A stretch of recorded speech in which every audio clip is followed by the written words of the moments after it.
ওই বেটা কেমনে বললে বুঝবে? আমার তো গলায় অপারেশন করা, আমার যে জোরে বলা নিষেধ রে বাপ, আবার কথা বলাই নিষেধ।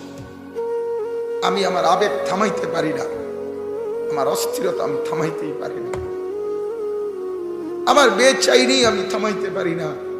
এটা কি কথা? তুই নামাজ পড়ো না কেন? সেজদা দাও না কেন? একজন মুসলমানের বাচ্চা তুমি সারাদিন উলঙ্গ ছবি দেখো কেমনে?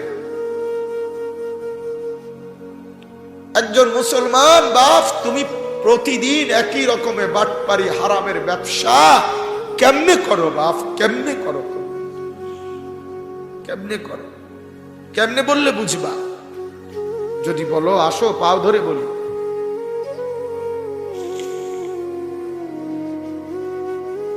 আল্লাহ মাফ।